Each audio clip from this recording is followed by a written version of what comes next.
All right, get ready to dive deep because today we're tackling the digestive system. Oh, yeah, it's a fascinating one. We've got some research here by Dr. Rasha Eldeeb, and let me tell you, this is not your average what happens after you eat stuff. No, no, not at We're all. talking about a second brain in your gut, hormones, and the wild connection between your gut and your brain. The gut-brain axis, yeah, it's incredible. So buckle up, this is going to be a wild ride. It really is. Most people don't realize just how complex the digestive system is. It's so much more than just a simple tube. Right. Okay, so let's start with the basics. What actually happens to the food we eat? Okay, well, the digestive system has two main functions. All right, hit me with them. First, there's digestion. This is like, imagine taking a huge Lego structure Okay, I like where this is going. and breaking it down into the individual pieces. So breaking down food into smaller parts Exactly. Parts that our bodies can actually use. makes sense. But those tiny Lego bricks, they're not much use just scattered around, are they? No, you need to do something with them, right? That's where absorption comes in. Oh, okay. It's like taking those Legos and using them to build something new. Our bodies absorb those smaller food components into the bloodstream. So digestion is the demolition crew, and absorption is the construction crew. I like that. Perfect analogy. And this whole process, it's what gives us energy, allows us to grow, keeps us going. Wow, amazing. Okay, but we're not just eating Legos, right? We eat all kinds of food. How does our digestive system handle all that variety? That's a great point. It's not a one-size-fits-all process. We have different enzymes and processes for different types of food. Carbs, lipids, proteins. Like specialized tools for different jobs. Exactly. Okay, that makes sense. So we've got digestion and absorption down, but our source material talks about the enteric nervous system, calling it the second brain of the gut. What is that all about? Ah, yes. The ENS.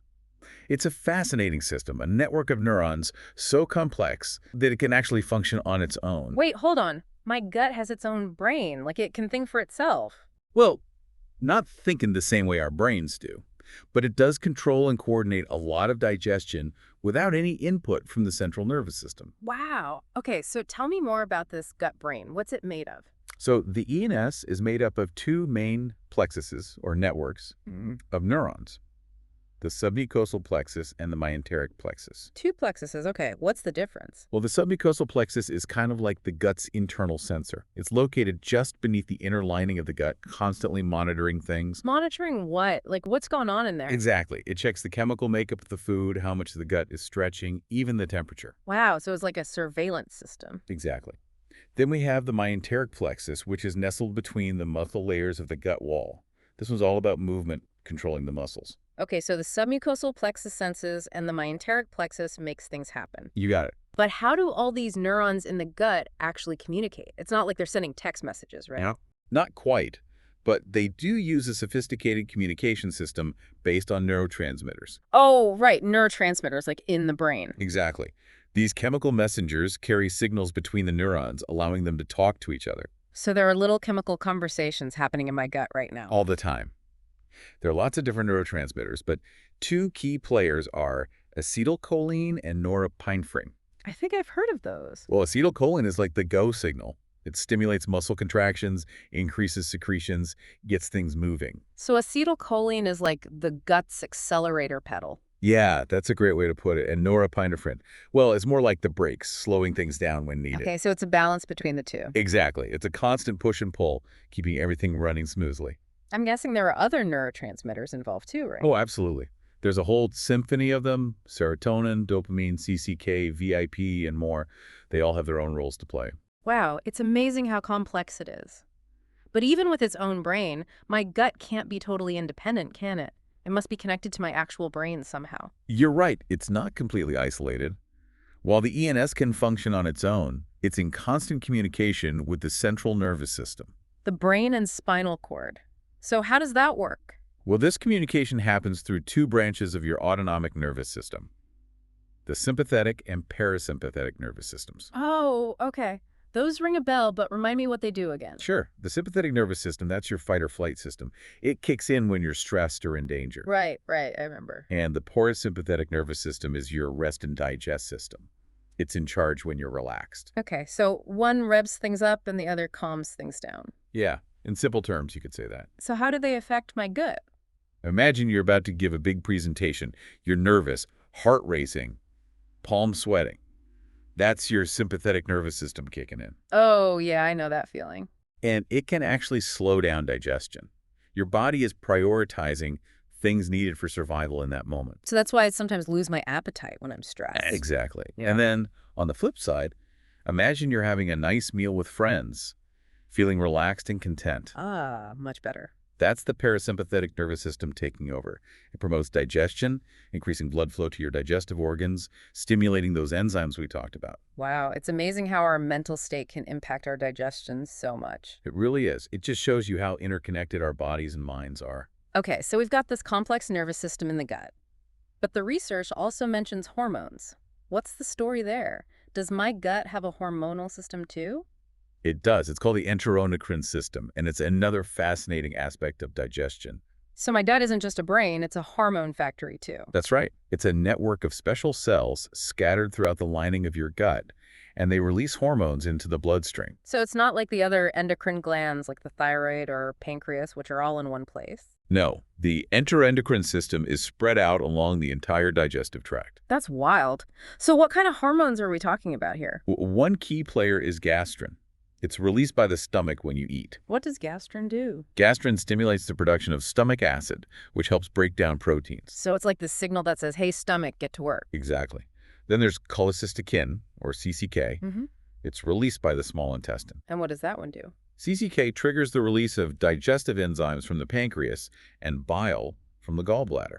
Those are both crucial for digesting fats and proteins. So it's like a chain reaction. One hormone triggers another, orchestrating this whole complex process. Precisely. And these hormones don't just act locally, they travel throughout the body, influencing other organs and systems. It's like a whole body symphony of hormones. Incredible. It really is. The enteroendocrine system is another perfect example of how interconnected our bodies are. Okay, so we've got this brain, we've got hormones. My gut is like its own universe. But how does food actually move through all of this? Is it just gravity? Gravity plays a role, but the main driver is a process called motility. Motility, what's that? It's all about the muscles in your gut wall and how they contract to move food along. So it's not just a passive tube, there's actual work involved. Oh, definitely. It's a carefully choreographed dance of muscle contractions, and there are a few key patterns we should talk about. Okay, I'm all ears. Let's talk about this motility dance. All right, the first one is peristalsis.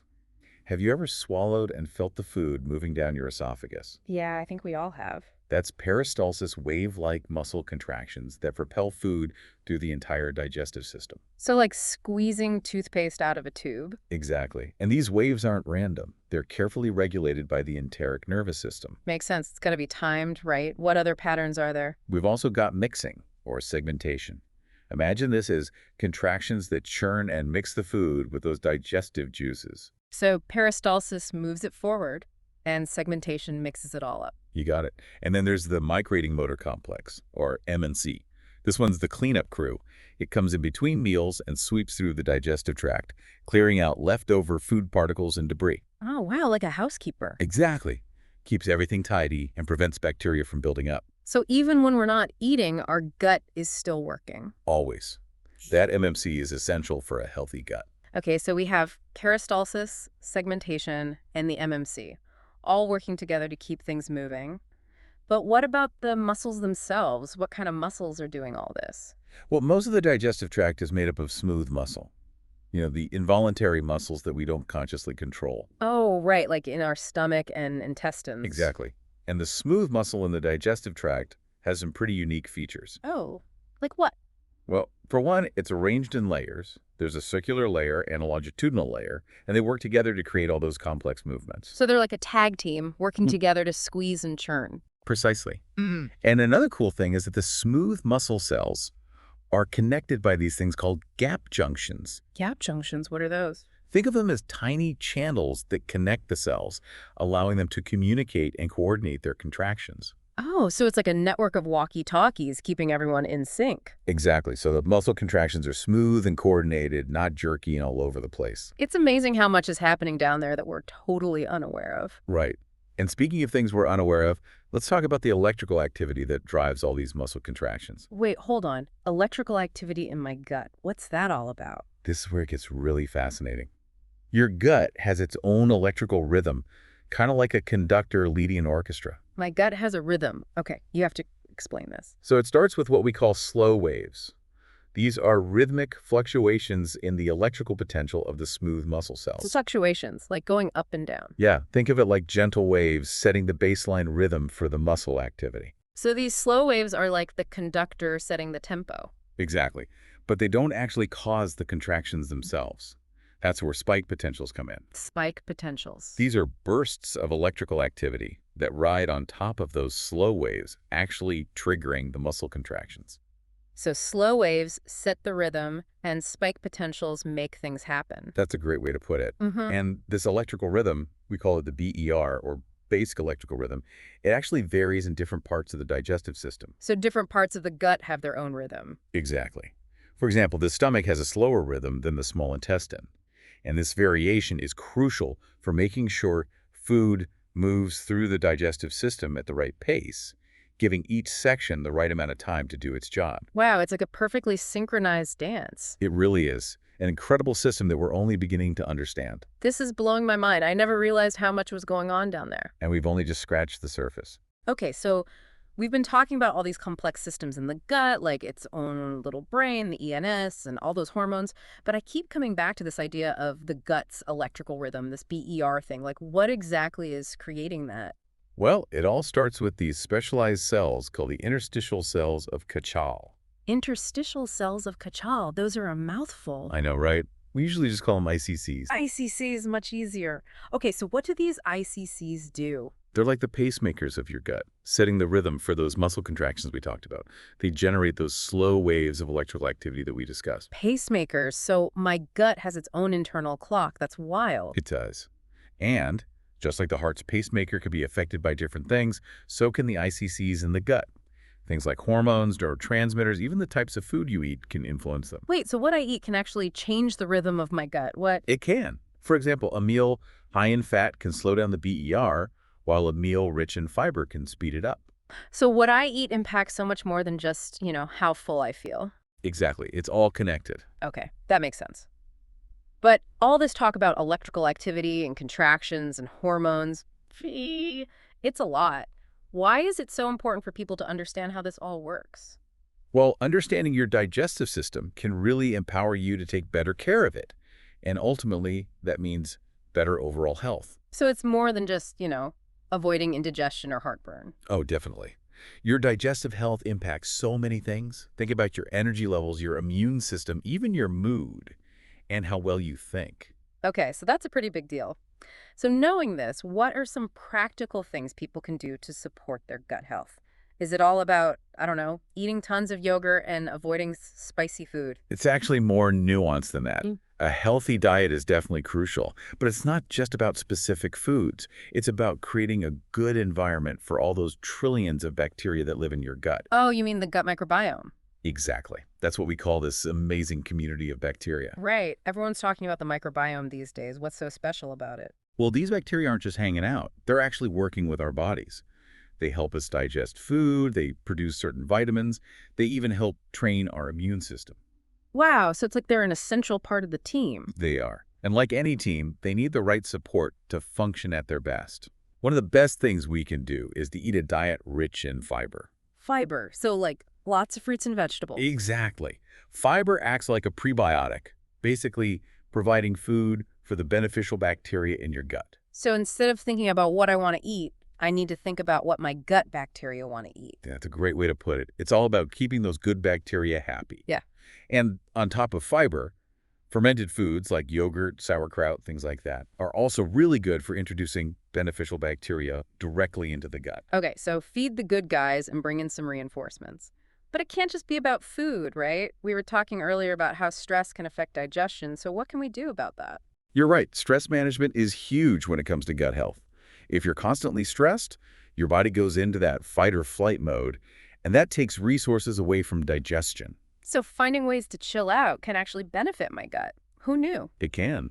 Things like exercise, meditation, spending time in nature, even just taking a few deep breaths.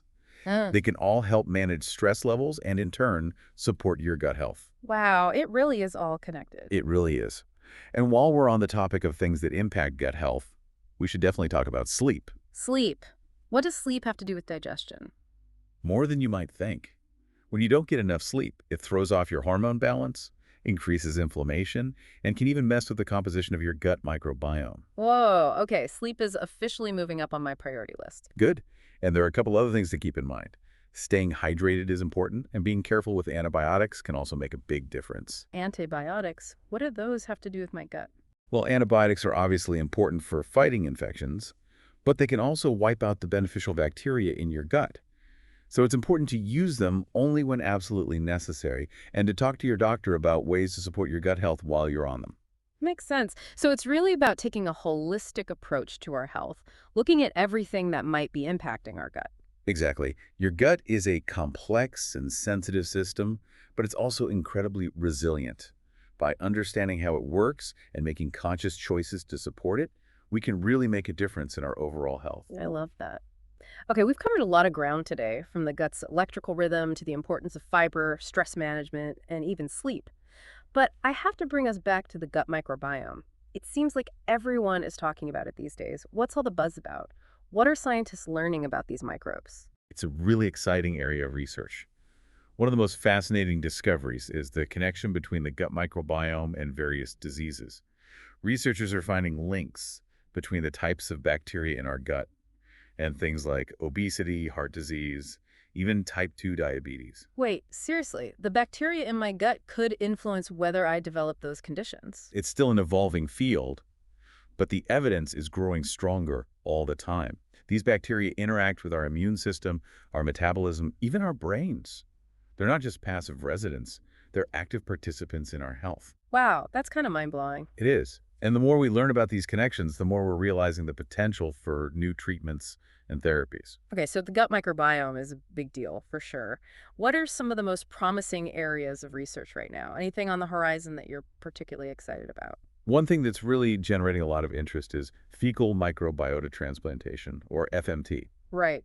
The poop transplant. You mentioned it could be helpful for certain gut infections, but are there other potential uses? Well, it's still considered experimental for a lot of conditions, but researchers are exploring its potential for things like inflammatory bowel disease, irritable bowel syndrome, even obesity. Wow, that's a pretty wide range. So how does it work? The basic idea is to take fecal matter from a healthy donor and transplant it into the gut of someone who has a gut disorder. It's basically like giving them a whole new set of gut bacteria. So you're essentially reseeding their gut with healthy microbes. It's like Mhm. hitting the reset button on their gut microbiome. Exactly. And it's showing some really promising results for a number of conditions. So it's not just a fringe treatment anymore. No, it's gaining more and more acceptance in mainstream medicine as we learn more about its potential. Okay, that's amazing. And are there other ways to manipulate the gut microbiome besides, FMT? Definitely. Researchers are looking at things like targeted diets, prebiotics, probiotics. They're even developing engineered microbes that could be used to deliver specific therapeutic benefits. Engineered microbes, like tiny robots in our gut. Not quite robots, but the idea is to design microbes that can perform specific functions in the gut, like producing certain vitamins or breaking down harmful compounds. It's cutting-edge stuff. Wow, the future of gut health sounds pretty wild. It is. And it's all about understanding that everyone's gut microbiome is unique. What works for one person might not work for another. So we need to move away from that one-size-fits-all approach and start thinking about personalized gut health. Personalized gut health, so like a custom plan for your gut. Exactly. Imagine getting your gut microbiome analyzed and having a diet and lifestyle plan tailored specifically to your needs. That's the future we're moving towards. I'm so here for that. Okay, we've talked about the gut microbiome and its impact on our physical health, but what about the connection between the gut and the brain? What are we learning about that? The gut-brain connection is another fascinating area of research. Scientists are making incredible discoveries about how these two systems communicate and influence each other. We already touched on how stress can affect digestion, but what else are we learning? Well, one of the key findings is that the gut microbiome is right at the center of this communication highway. Those bacteria in our gut produce all sorts of signaling molecules that can interact with our nervous system. Wait, hold on. Are you saying the bacteria in my gut can actually affect how I think and feel? There's growing evidence that suggests that. Yeah. For instance, we're finding that people who have anxiety or depression often have differences in their gut microbiome compared to people who don't. And some studies have shown that taking probiotics, those beneficial bacteria, can actually improve mood and reduce anxiety in some people. Wow, so it's not just a one-way street. My gut can affect my brain just as much as my brain can affect my gut. Exactly. It's this constant two-way communication going on. The more we learn about this gut-brain connection, the better equipped we'll be to treat both physical and mental health conditions. Okay, this is truly groundbreaking stuff. It is. It really highlights how important it is to think about our health holistically. Our physical and mental health are so interconnected, and the gut plays a huge role in both. Wow, personalized gut health plans, engineered microbes. The future of this field is mind-blowing. It really is. There's so much potential to improve our health and well-being by understanding and working with our gut. Absolutely. It's been an incredible journey exploring all of this. We've covered so much ground, from those basic processes of digestion and absorption to the nervous system, hormones, even the mechanics of how food moves through the digestive tract. And we can't forget about that gut microbiome. All those trillions of little bacteria that are impacting so much more than we ever realized. Yeah, who knew they were such a big deal? From FMT to personalized diets, the gut microbiome seems like the next frontier in health and wellness. It really does. And there's still so much more to learn and discover. This field is just exploding with new research. Well, before we wrap up this deep dive, I want to bring it back to our listener. We've talked about a lot of complex stuff today. What's the one thing you want them to take away from all of this? I think the most important message is that we have a lot more control over our gut health than we think. By understanding how this amazing system works, we can make better choices to support it. So it's not just about avoiding an upset stomach, it's about something much bigger. Exactly. It's about recognizing that our gut health impacts our entire well-being. It's all connected. Well, I think that's a great place to leave it. To our listener, keep learning, keep asking questions, and remember, taking care of your gut is taking care of yourself. Thanks for joining us on this deep dive into the digestive system.